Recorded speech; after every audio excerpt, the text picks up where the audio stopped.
l'eau aurait une mémoire. Les expériences réalisées aux quatre coins du globe ont confirmé que l'eau a la capacité de recevoir et d'enregistrer l'empreinte de toute influence extérieure, mémorisant tout ce qui se passe dans son environnement proche.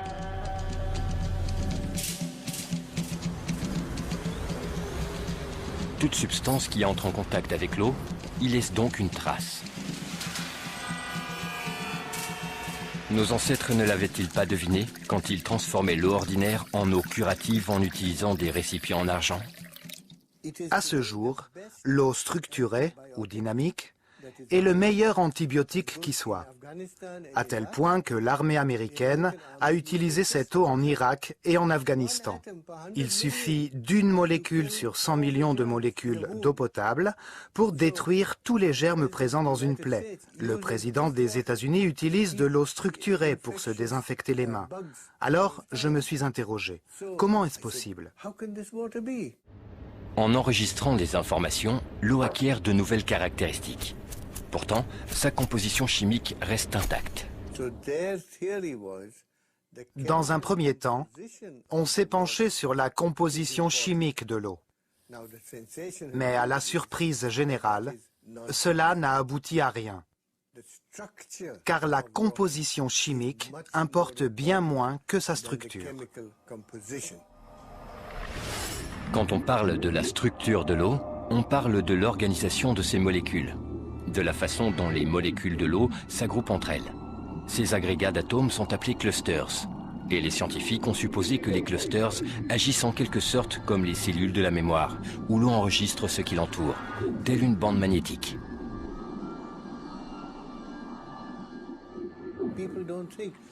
Les gens ne se doutent pas que l'eau change lorsqu'on allume la lumière, ou que, sous l'influence d'un champ électrique, l'eau peut changer. Nos recherches actuelles vont dans cette direction. De toute évidence, l'eau reste de l'eau. Mais sa structure, tout comme un système nerveux, réagit à chaque irritation. Les instruments modernes ont permis de mesurer que chaque cellule de mémoire de l'eau, de la taille d'un micron, contient 440 000 tables d'informations. Et chacune de ces tables peut enregistrer son propre type d'interaction avec l'environnement.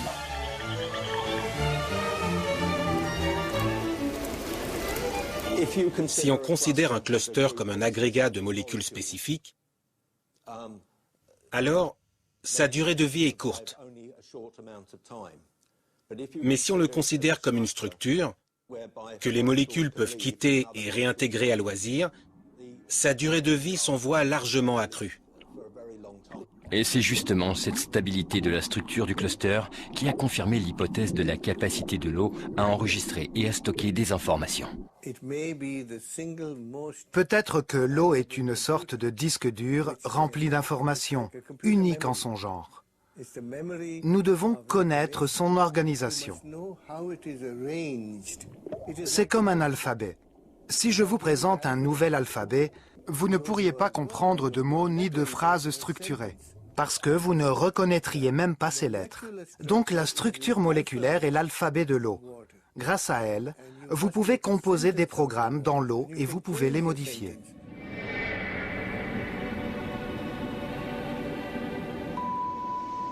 Hiver 1880.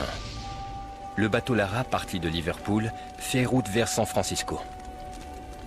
Au troisième jour de trajet, un incendie se déclare à bord. Les canots de sauvetage quittent le bateau. Parmi les rescapés se trouve le capitaine Neil Carey. Mais très vite, les réserves d'eau s'épuisent et les survivants commencent à souffrir de la soif. Après 3 terribles semaines de tourmente en pleine mer, ces hommes atteignent enfin la côte. Le capitaine Carey, considéré comme un homme intègre et sérieux, raconte ce qui les a sauvés. Nous avons rêvé d'eau douce et nous avons commencé à imaginer l'eau bleu marine se transformer en eau bien verte et potable.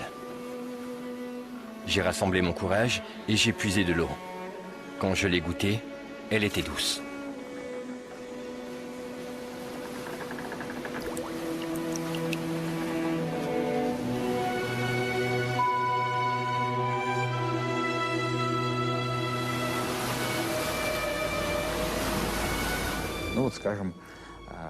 Prenons un exemple célèbre de la Bible. Quand Jésus a transformé l'eau en vin, il ne l'a pas changée. Il n'y a rien ajouté non plus, mais lui a conféré une caractéristique absolument particulière. Nous avons réalisé de nombreuses expériences en exposant des échantillons d'eau à diverses influences, diverses forces, telles que des champs magnétiques ou électrostatiques, diverses substances, ou encore à des émotions humaines. Il est alors apparu clairement que ce sont les émotions humaines, positives ou négatives, qui représentent la plus importante de toutes les influences. Dans le laboratoire du professeur Karatov, des expériences ont été menées sur l'influence des émotions humaines sur l'eau. Un groupe de personnes devait projeter vers un récipient d'eau des émotions positives en se concentrant sur l'amour, la tendresse ou l'affection. Ensuite, on a remplacé les récipients et on leur a demandé de se concentrer sur des émotions négatives, telles que la peur, la rancune ou la haine. Après cela, on a analysé l'eau contenue dans les deux échantillons. Et en effet, l'eau s'est modifiée selon le type d'émotion.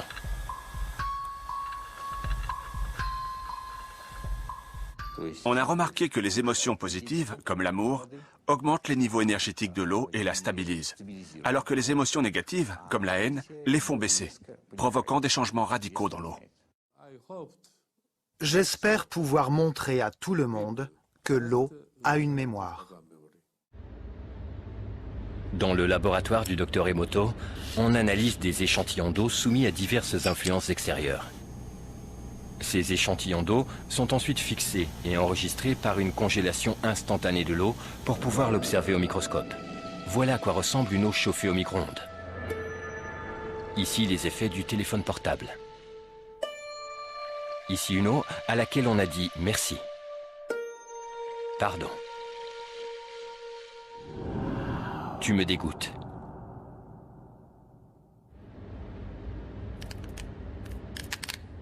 Aujourd'hui, les technologies modernes permettent de structurer l'eau artificiellement. Les germes de soja, dont les graines ont été traitées avec cette eau structurée, révèlent une émission photonique 6 fois plus élevée que des germes traités et arrosés avec de l'eau ordinaire. L'utilisation d'une eau structurée réduit les délais de maturation des légumes et multiplie leur valeur nutritive.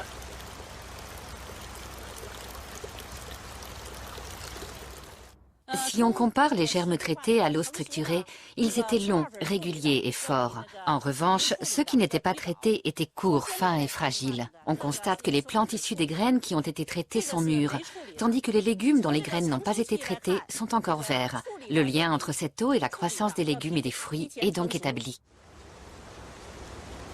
Pour l'irrigation des plantes, le recours à l'eau structurée permet d'économiser 20% d'eau, alors qu'aucun engrais n'a été rajouté ni dans le sol ni dans l'eau. Seule sa structure est modifiée. Entre-temps, les scientifiques peuvent expliquer comment cela se passe. Par contre, ils n'ont pas encore de réponse à la question « Pourquoi cela arrive-t-il » L'homme, selon son âge, est composé de 70 à 90% d'eau. Pour maintenir ses fonctions vitales, l'homme adulte boit quotidiennement plus ou moins 2,5 litres d'eau par jour. Dans son bain ou en prenant sa douche, il absorbe encore 1,5 litre d'eau.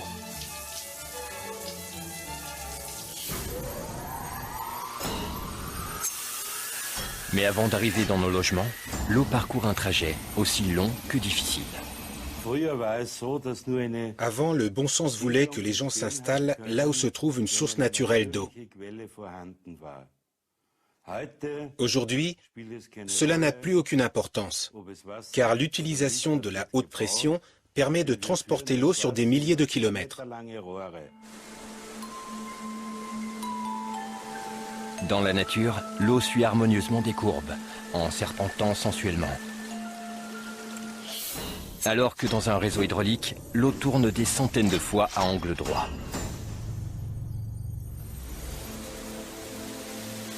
À chaque détour et changement abrupt de direction, la structure naturelle de l'eau se détériore peu à peu.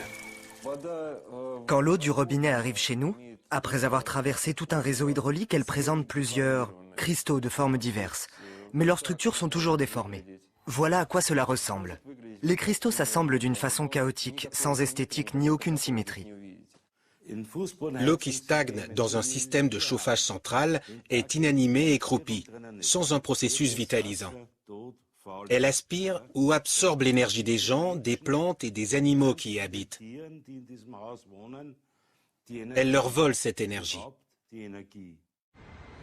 On sait que dans la plupart des grandes villes, l'eau courante est stockée dans des circuits fermés. Après des processus agressifs d'épuration chimique et de filtrage puissant, elle revient dans nos maisons en gardant en mémoire les produits chimiques qu'elle a croisés et la violence qu'elle a subie. Mais la pollution la plus terrible est celle des informations que l'eau absorbe en passant par des tuyaux longs de plusieurs kilomètres et des milliers de maisons et d'appartements.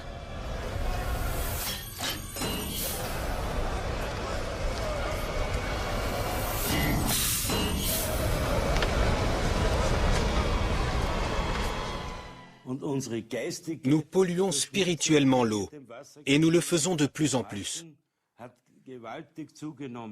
Pourquoi? L'eau s'approprie toute la jalousie, les soucis et le stress qu'elle croise. Nous déversons tout sur l'eau. Elle est presque morte quand elle arrive enfin à nos bouches.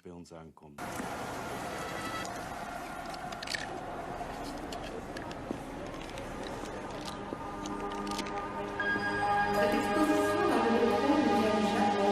Elle est signée Masaru Emoto. Monsieur Emoto commença à s'intéresser énormément à la structure moléculaire de l'eau et à ce qui peut la perturber. L'eau est le plus réceptif des 4 éléments. Monsieur Emoto pensa que cela pouvait avoir une relation avec des événements non physiques et c'est pourquoi il mit en place des séries d'études et utilisa des simulacres mentaux et les photographia avec un microscope. Pour un échantillon d'eau, nous avons mis 0,5 cm3 d'eau dans 50 plaques de pétri. Ensuite, nous avons pris ces 50 plaques de pétri et nous les avons congelées à moins 25 degrés pendant 3 heures. Then we take those 50 petri dishes and freeze them in a freezer at minus 25 degrees Celsius for about 3 hours. Nous avons pris ces échantillons congelés, nous les avons mis dans un réfrigérateur à une température de moins 5 degrés, dans lequel il y avait un microscope avec un appareil photo, et nous avons photographié chacune des gouttes d'eau. D'abord, nous avons pris en photo l'eau dans laquelle nous n'avions pas introduit d'informations. Après, nous avons pris l'eau avec l'information et nous avons réalisé le processus que je viens de vous décrire. Nous avons pris les premières photos et les deuxièmes et nous avons comparé les différences. Lorsque nous avions projeté la sensation d'amour et merci dans l'eau, les cristaux étaient magnifiques. Dans des moments comme celui-là, je pense que l'eau est en paix. La première est une photographie de l'eau du barrage de Fujiwara. Et cette photo est de la même eau après qu'un moine bouddhiste zen les bénite. Dans la série suivante de photos, M. Emoto imprima des mots, il les colla avec du ruban adhésif sur des bouteilles d'eau distillée et les laissa ainsi une nuit. Je continue ? Cette première photo est de l'eau distillée pure, ce n'est que l'essence. Les photos suivantes, comme vous pouvez le voir, sont différentes. Ceci est le chi, la force vitale de l'amour. Et ici nous avons merci. Vous voyez ici, là, où il l'a collé sur la bouteille. Si vous parlez japonais, vous vous êtes déjà rendu compte. Monsieur Emoto considère que la pensée ou l'intention sont l'âme matère de tout ça. On méconnaît la science de comment la pensée agit en réalité sur les molécules. Les seuls à la connaître sont les molécules de l'eau, bien sûr. Et c'est fascinant si l'on tient compte que 90% de notre corps est d'eau.